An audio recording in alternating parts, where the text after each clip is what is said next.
Ya estamos de regreso para hablar de un estudio del Instituto Mexicano para la Competitividad que propone pequeños pasos para transformar el sistema de salud en México. Señala que nuestro país es el segundo país de la OCDE con el mayor porcentaje de gasto de bolsillo en salud. Advierte que el gasto en enfermedades crónicas puede condicionar a una familia o la puede condenar a caer en la pobreza.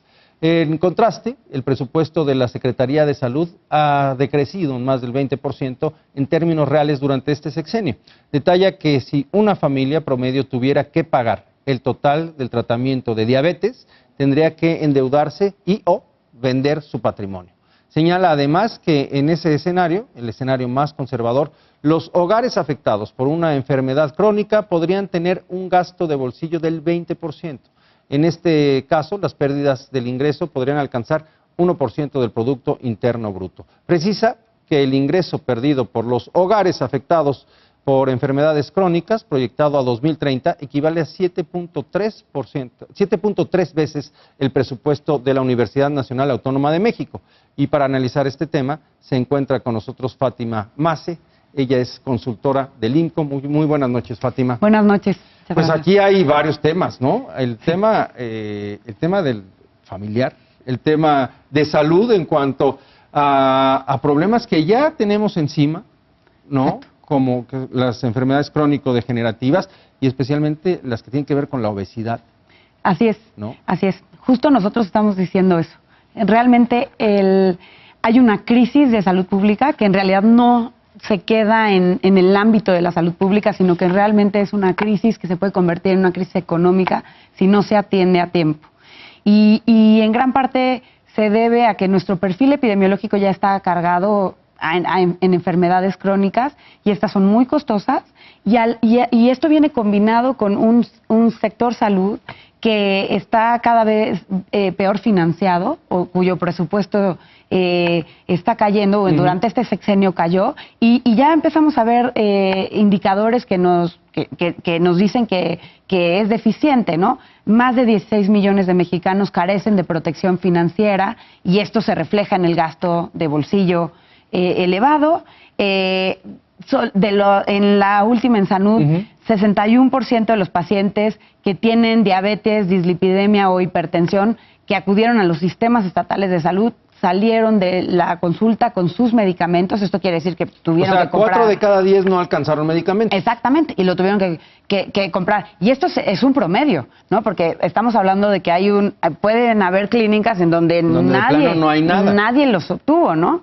Y esto es preocupante. Y además hay largos tiempos de espera. Eso es lo que te iba a preguntar, porque hay a quienes tienen una urgencia, finalmente son enfermedades que necesitan una atención constante, una atención permanente, y de repente te dicen, bueno, ven dentro de 6 meses. Pues, ¿cómo? Exacto. Y vemos que sí hay instituciones como el IMSS que han hecho esfuerzos para mejorar los tiempos de espera o para reducir los tiempos de espera, pero a pesar de esto, en la última ENSANUD de 2016 vemos que el IMSS tiene 2.3 veces mayores tiempos de espera que el sector privado. Los sistemas estatales de salud tienen tiempos que son 3 veces mayores que los privados. Entonces, cuando hay una crisis de salud y el paciente sabe que tiene que ser atendido y que no lo van a atender, pues va a correr a la clínica privada más cercana. Porque no tiene de otra. Porque no le queda de otra. Y a veces las clínicas privadas tampoco son garantía de una buena atención. Exacto. Y eso ya digamos que ese es otro tema y es donde viene la parte de las recomendaciones. Pero al final eso es lo que es el gasto de bolsillo. El gasto de bolsillo es tener que usar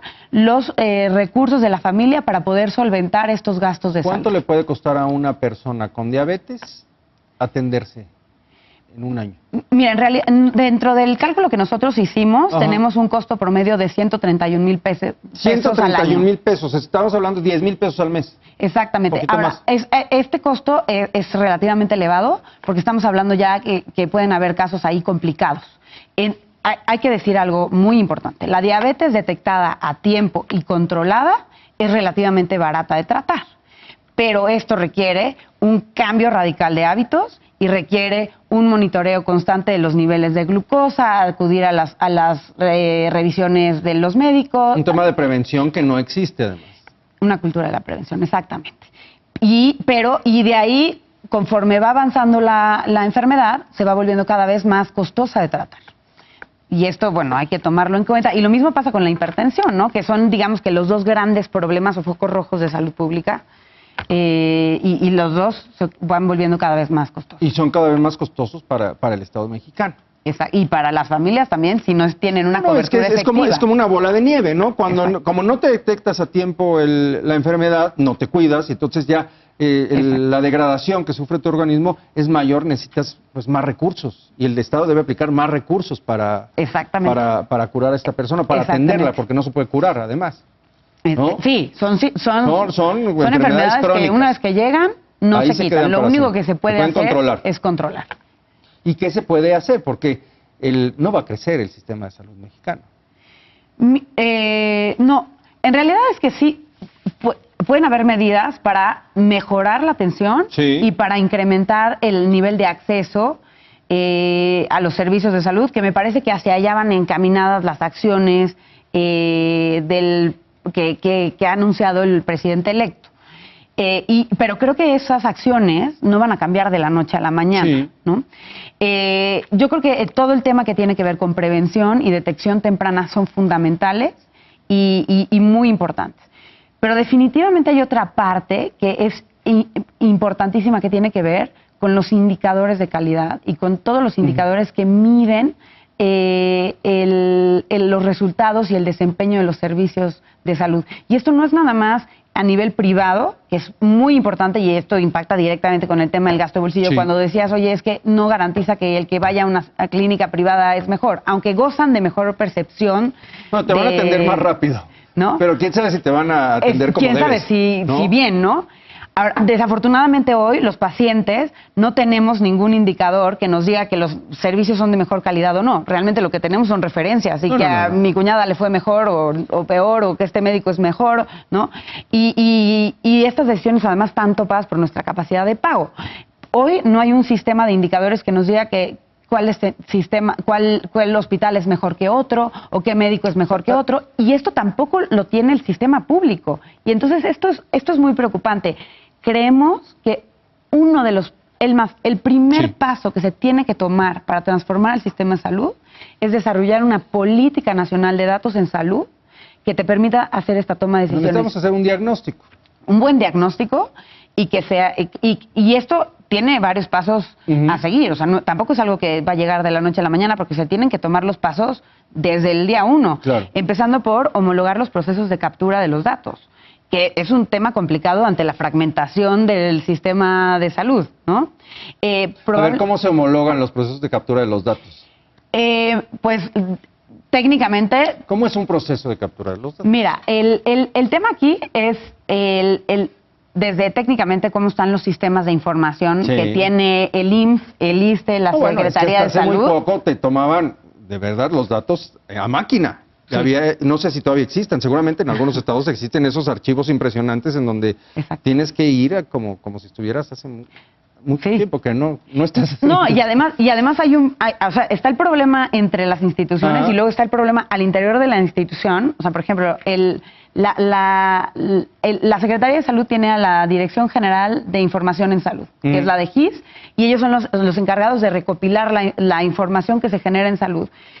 Los estados, por ejemplo, que llevan clínicas de la Secretaría de Salud o de los sistemas estatales, son los encargados de mandar esta información y mandárselos a la Secretaría.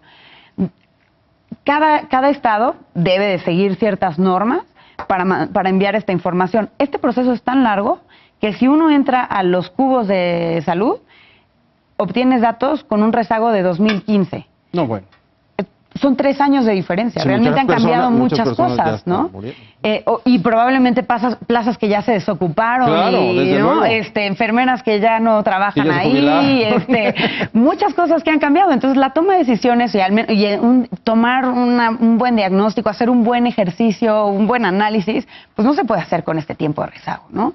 Entonces, ese es el tipo de cosas que creo que tienen que ir cambiando, y que la tecnología hoy te lo debería de permitir. Pero la idea es que el objetivo de la Secretaría debería ser ¿no? Crear una política en salud de tal manera que se agilicen estos procesos y que no sea tan lenta la Hay que crear una recaudación de los base de datos. datos nacional que pueda, Esa sería la idea, ¿no? que pueda entrelazarse entre el sector privado y el sector Exacto. público. Y en la mayor medida de lo posible que siga los principios de datos abiertos para que se pueda hacer Sí. investigación y para que le sirva tanto al sector público como a los investigadores y se abra, ¿no?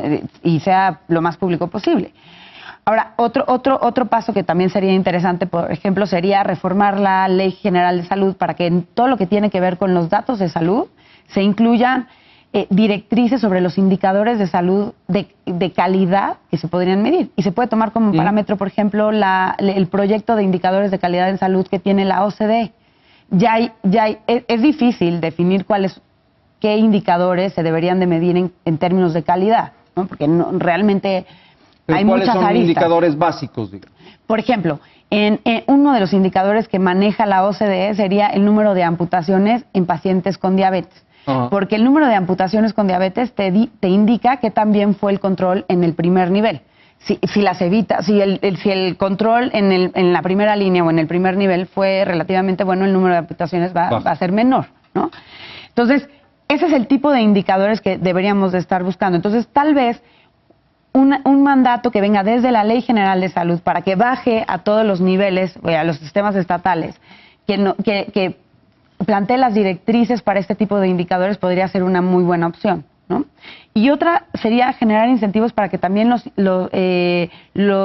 unidades médicas privadas empiecen a reportar indicadores en términos de calidad. Hoy hay una base relativamente pequeña en INEGI que te reporta el número de camas sensibles, el personal de salud, y creo que en este nivel está bien, pero habría que una buena práctica sería empezar a generar incentivos para que también reporten indicadores de calidad. ¿Por qué no se reportan estos indicadores? Realmente no hay una demanda y no se ha generado pero esa una demanda. tendría que venir del Estado, ¿o de quién? Podría ser del Estado, ahora también podría venir de parte de la sociedad. En Estados Unidos hay una sociedad que se llama, todo un movimiento que se llama Leapfrog Group, Sí. que en realidad funciona distinto porque el sistema médico en Estados Unidos funciona diferente, pero gracias a esta organización donde las empresas han hecho presión con las unidades médicas de las regiones, en los últimos 15 años ha crecido una presión, digamos, para que los hospitales regionales reporten diferentes indicadores a través de una encuesta. Estos indicadores son autorreportados, las unidades médicas las reportan, pero se hacen diferentes verificaciones para probar que sí los reportes son... Es una verificación constante, al final de cuentas. Exacto, y que son y que no te están fidedignos, mintiendo. ¿no? Y es importante que sea de manera voluntaria, porque así no generas un incentivo perverso para que te mientan. Y realmente en Estados Unidos funciona muy bien. Tal vez habría que buscar la manera de incorporar un tipo de incentivo así en México. Pues es una certificación es un buen incentivo. En México existen las certificaciones que vienen del Consejo General de Salubridad. Desafortunadamente, como pacientes, muy poca gente lo sabe. Y hay indicadores, pero no se publican. Y tal vez ese es uno de los primeros pasos a seguir. Hacer públicos cuáles son los... No, empezando por los beneficios de acudir a un hospital o a una clínica que esté certificada. Bueno, es una garantía. Exacto, y esa es una de las segundas, la segunda, digamos, propuesta que tenemos, que hay que crear una agencia dentro del gobierno federal que eduque al paciente. Al paciente le falta muchísima información con respecto a los servicios de salud. Hoy el paciente está desamparado. La única agencia, digamos o unidad que ve por ellos sería la CONAMED, pero es una instancia a la cual el paciente acude cuando ya... Para reclamar. Para reclamar. Cuando ya sientes que hubo abuso o hay una queja real. Pero no hay una instancia previa que analice el mercado, que proteja los intereses del paciente, que le dé... Es cierto, cuando hay una enfermedad, cuando hay un padecimiento crónico, la verdad es que no estamos preparados para enfrentarlo. Y vamos a ciegas. Exacto. ¿No? Nos falta información. Nos falta información, nos falta educación. Exacto. Y ese es el principio básico del sistema de salud centrado en el paciente, que hoy la mayoría de los mejores sistemas de salud se están moviendo hacia este modelo centrado en el paciente. y que quiere decir que la toma de decisiones con respecto a los tratamientos se tome en conjunto médico-paciente. Pero la única manera en la que eso va a suceder es que el paciente esté consciente de su enfermedad y de lo que del tratamiento o de las opciones de tratamiento que tiene. ¿Cómo es que se toman las decisiones si no es en función del paciente? Hoy eso parecería. El problema es que hoy las asimetrías de información que hay son enormes. Hoy el paciente... O sea, da la impresión de que el paciente poco. tendría que exigir al médico para que el médico le dé la información adecuada. Que es una opción, no tendría que ser una opción del médico. Exactamente, exactamente. Pero muchas veces como pacientes pareciera que no sabemos exactamente qué preguntar o si realmente tenemos derecho a preguntar, ¿no? Pues como que uno va y te dice... tenemos derecho a preguntar todo. Por supuesto, esa es la primera regla. Y yo creo que nos falta una agencia que realmente... te diga exactamente eso, ¿no? Y esto es algo muy sencillo, ¿no? Pero hay cosas que son un poco más técnicas. Por ejemplo, los resultados de las evaluaciones, costo-beneficio de ciertas tecnologías. Hay ciertas tecnologías que son muy costosas y probablemente es correcto usarlas para ciertos casos, pero no para todos, ¿no? Entonces, ¿cuándo discriminas como paciente que si hay que usarlas? ¿Cuál es la mejor opción? Y la verdad es que cuando toca pagarlo de tu bolsillo, pues porque es muy además importante, es eso. ¿no? Además es eso, ¿no? Exacto. Además puedes estar pagando por un procedimiento que es muy caro y que a lo mejor no es, o hay una alternativa. Exactamente. ¿No? ¿Qué va a pasar con estos puntos, con estas recomendaciones? En este momento, pues estamos en un punto de quiebre y en un punto de transición en donde se puede generar, ¿no? Es un momento de oportunidad. Posiblemente. Sí, totalmente. Nosotros estamos todo este estudio es público y estamos en la mejor disposición de trabajar con el equipo de transición si sirven para nutrir las directrices que trae. Y que yo creo que hay varios puntos rescatables que nos parecen importantísimos. Y como te digo, la verdad es que el primero que te diría que yo creo que es muy importante es el tema de los indicadores. No es algo que va a cambiar de la noche a la mañana, pero creo que vale la pena darle énfasis. Fátima, el estudio lo consultamos en la página del INPE. Así es. ¿No? Muy bien. Muchas gracias a ti por estar con nosotros. Aquí termina la edición de hoy. Gracias por habernos acompañado. Yo lo espero mañana en punto de las 10 de la noche, cuando otra vez sea la hora de opinar. Aquí nos vemos.